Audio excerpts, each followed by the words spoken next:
welcome to a brand new episode of Coming Distractions brought to you by the Nerdpocalypse podcast. I'm your host, Jay. I'm here with my co-host, Micah. Hey. All right, guys, we're back. This episode, we're going to talk about The Suicide Squad. This is the 2021 film, not to be confused with the previous film from 2016.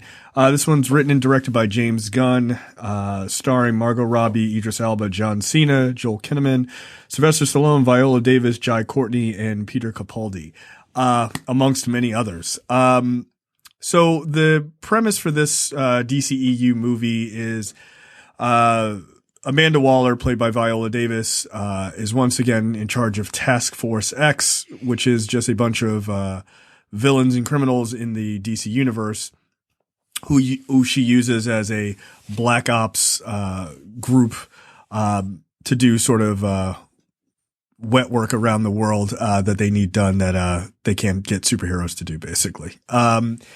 So this one is, I guess, kind of a remake of what DC had planned in 2016. It's not really a sequel or a prequel at all. So overall, Micah, what did you think of this movie? It's a fun movie. It's way better than the first movie. It I mean, it's not even a question, right? It's a fun movie.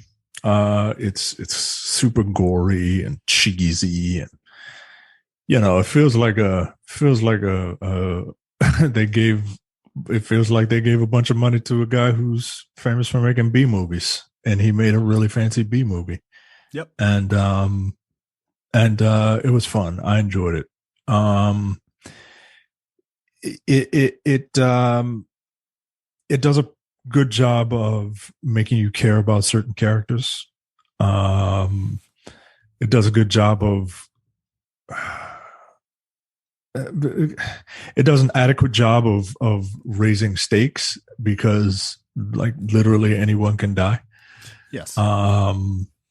And depending on the characters that you like some of them may survive, some of them may not. And you don't really know, which is something most comic book movies are incapable of doing, because you can't kill your heroes, right? Like you're not going to kill Superman, right? Not really. Right. Right. Like,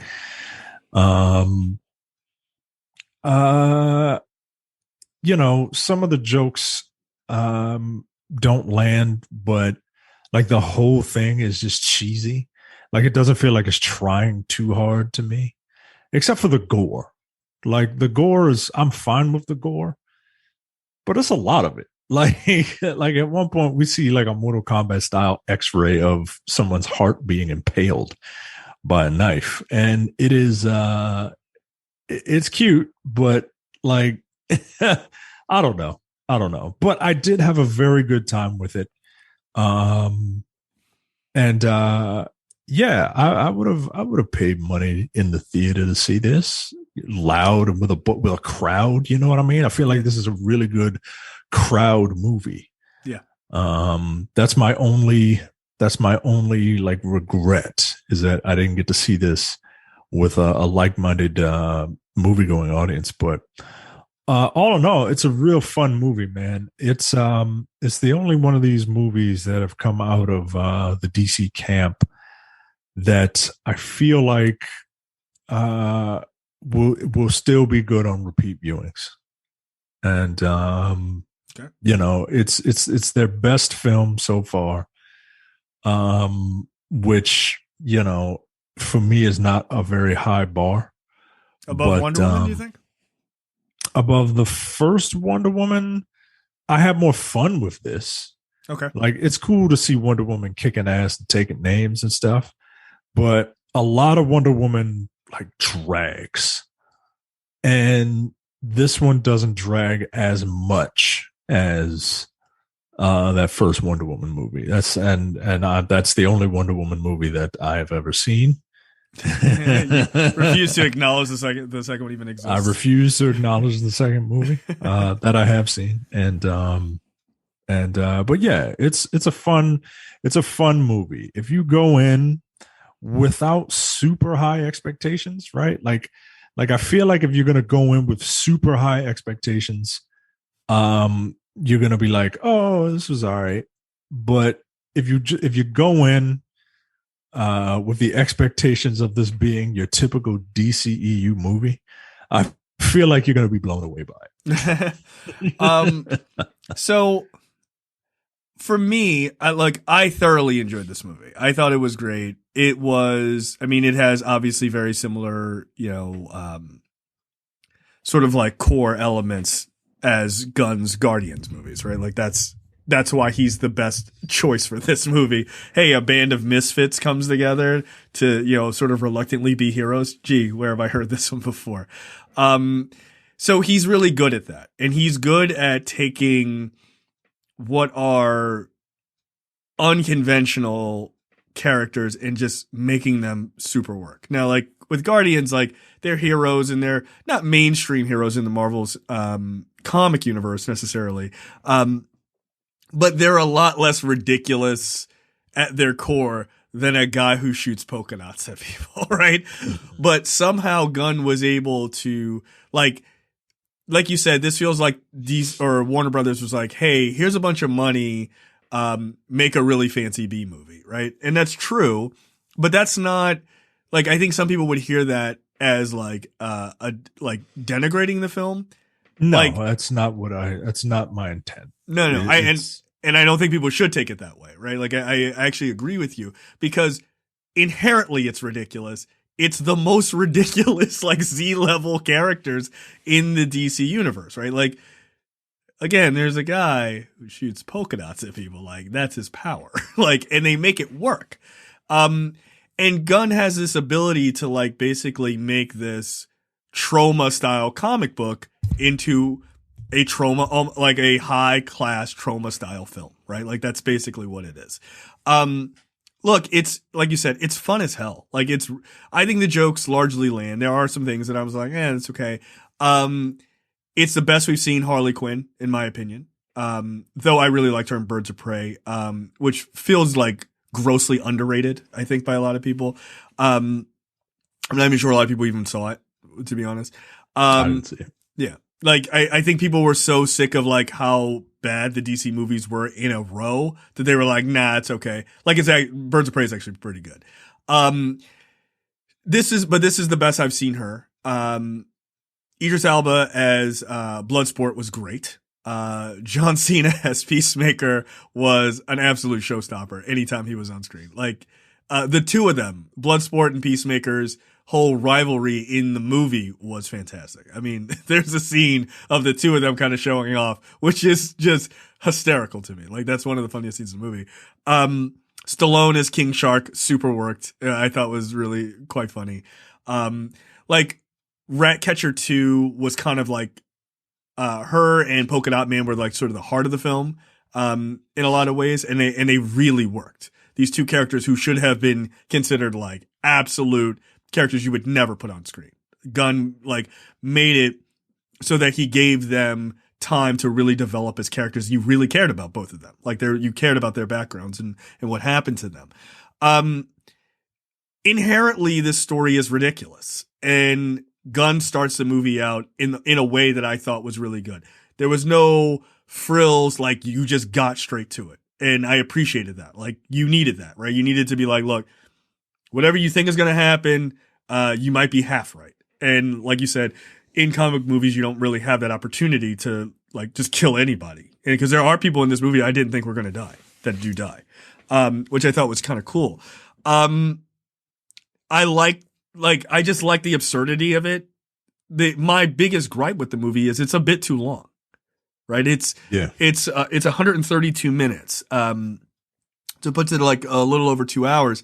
I think you could have probably cut 15 minutes, like at a solid 2 hours, like, cause there are pretty solid acts, right? Like there are a lot of things going on in each of these acts that are pretty significant. But overall, I thought it was great. I just thought Gunn did such a good job with those type of characters, and he was exactly the type of person they needed for this movie. I'm not sure anybody else could have pulled what he did. I don't think anybody else could have really done it. I forget who said it. I think it might have been James Gunn himself who said you can't. He tweeted this or something like that. He said you can have a bad story as long as you have good characters, but you can't do the opposite. Yeah, it was. There is no. Yeah, there is no good story with bad characters. Right. And no matter what you think of this story, like we didn't talk about the story because the story is nothing, right? Like it's ridiculous. It's silly. Right. They try to take over an island basically to do this Black Ops job. Right. Like I appreciate the fact that they're kind of like, talking a little bit about, some serious stuff like right. America's foreign policy. Right. And like imperialism as a whole. But if you're not picking up on that stuff, it's irrelevant. Like, right. It's irrelevant. But the characters are strong in this. They really, really are. Polka Dot Man is relevant. Know what I mean? Like, yeah, he's not just like a goofball. He's a sad sack who's, not to give anything away, but like his mom wanted to make him into a superhero. And like he's got backfired. mommy issues. And he's got major mommy issues, right? And the way that plays out is fantastic, by the way. It's wonderful. It's wonderful. It is. You know what I mean? Like any other person wouldn't be they wouldn't use the medium that way. They would just tell you he has mommy issues. But right. Film is a medium meant for showing. And it works and it's hilarious. It's fun, right? That's my thing, man. Like this movie is I think this movie is fun. And that's something that I haven't experienced in one of these DCEU movies in quite some time. I haven't seen Shazam and I haven't seen Birds of Prey. To my understanding, those are the only two other movies that are like just straight fun. Right? Yeah, they're a good time. They're both a good time. There's no, morose Superman. Batman is always a downer. Wonder Woman, the first Wonder Woman took itself seriously, which was fine. But then the second Wonder Woman, they were like, "Oh, you want fun? Well, we'll give you wacky." Yeah, that wasn't necessarily what I was looking for, but I appreciate the try. Right? This one did it. The Suicide Squad did it for me. Yeah. And I love, like you said, the characters were great. I love that Amanda Waller is seen as the villain that she is supposed to be. Right. Finally. Like they used her correctly. Finally. Right. Like she's not just some Nick Fury, wannabe. Like, nah, Amanda Waller is a villain and she is someone not to be messed with. Right. She's not making empty threats. Like, right. And you find that out early in the movie. Like, look, all right. It's not a joke. Like you said, John Cena is a show stealer, a scene stealer. Yes. I can't wait for his series now. Yeah. Because this feels like the R-rated version of the John Cena wrestling character. And as a wrestling fan, I absolutely love it. Like there's been this thing where people want like the John Cena wrestling character to be a heel, to be a villain, right? To be a bad guy. And they won't do it because a lot of little kids look up to John Cena, the wrestling character. Yo, this is John Cena, the wrestling character as a heel. And I freaking love it. Yeah. Like I'm eating it up, man. Look, it feels like everybody came to play. And what's really funny is seeing the new life that was brought into characters who were in the first Suicide Squad movie. Joel Kinnaman, he wanted to be there. Yeah. I wanted him to be there. How about that? Like, as a viewer, I wanted him to be there instead of the first one. Like, why are you doing the world's worst John Wayne impression? It's awful. Yeah, man. Like, you could tell Margot Robbie wanted to be there because she kept her accent. Like she, it didn't slip back into her regular voice because she gave a shit.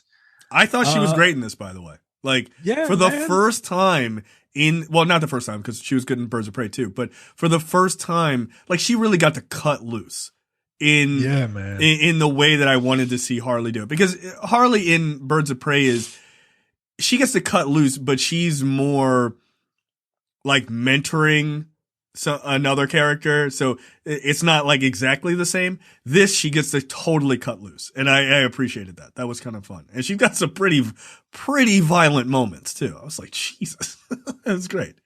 Yeah, man. I appreciate all them rats being in the movie because I'm not a huge fan of that. I got a thing with rodents, Yeah.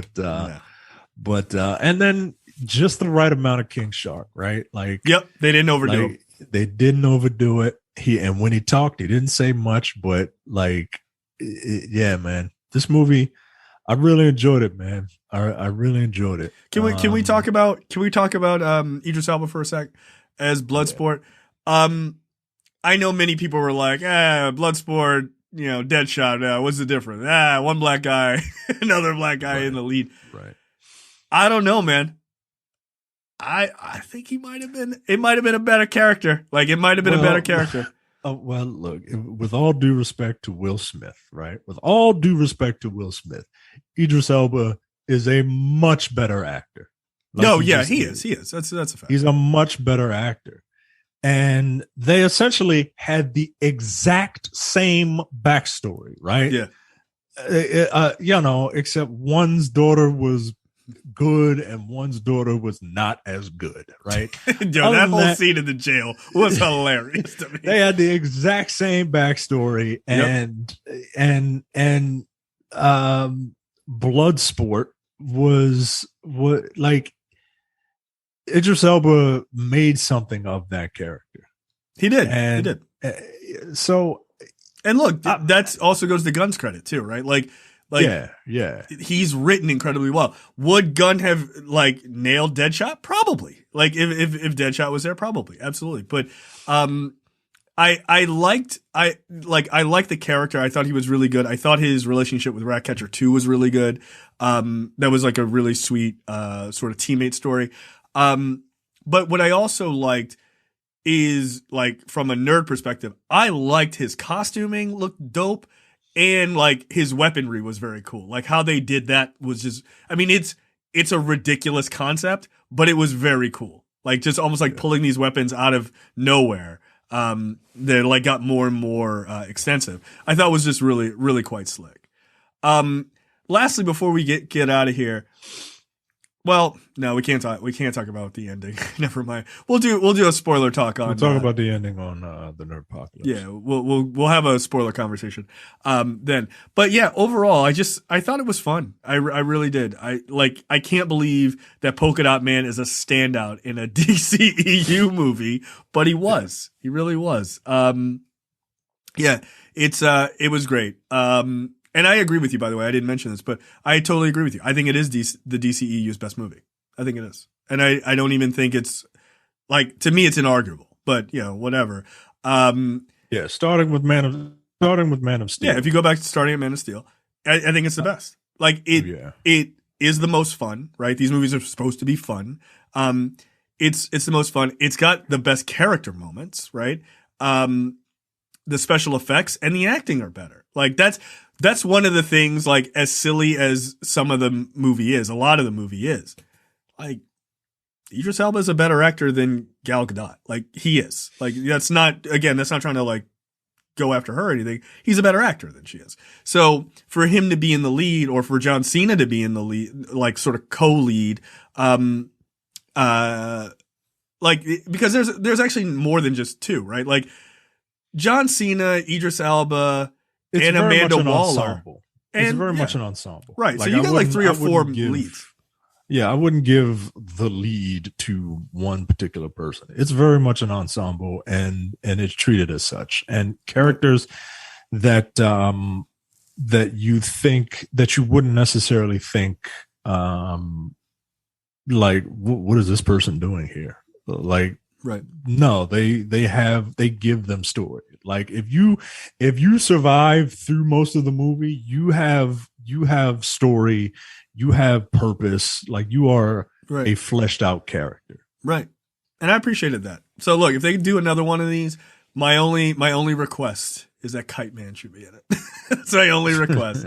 Kite Man has to be in the next one if they do one. So, yeah, look, overall, Suicide Squad, if I have to give it a score, it's a 4.5 for me out of 5. I thought I thoroughly enjoyed it.